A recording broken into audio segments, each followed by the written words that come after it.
Saudiyada 21 ming ishchining o'limi iddao qilinmoqda. Saudiya Arabistonida Qizil dengiz sohilida barpo etilayotgan Neom mega loyihasi tobora dahshatli insoniy xarajatlar, tartibsizlik va loyihaning barbod bo'lishi ehtimoliga duch kelmoqda.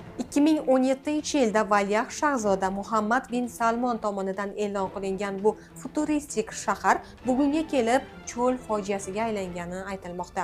Dastlab 500 milliard dollarga baholangan loyiha hozirda mutaxassislarning hisob-kitoblariga ko'ra 8,8 trillion dollargacha oshgan. Bu nafaqat Saudiya tarixidagi eng yirik, balki dunyo miqyosidagi eng qimmat urbanistik loyiha hisoblanadi. Qurilishda ishtirok etgan sobiq ishchi The Sun nashriga bergan eksklyuziv intervyusida qurilish jarayonlarida 21 ming ishchining halok bo'lganini, xavfsizlik choralari to'liq ko'rilmagani, muhojir ishchilarga juda qattiq tartib joriy etilganini ma'lum qilgan. Ammo Saudiya hukumati o'lganlar haqidagi bu ma'lumotni rad etdi. Neom loyihasi 2030-yilgacha Saudiyaning neftga qaramligini kamaytirishi kerak edi.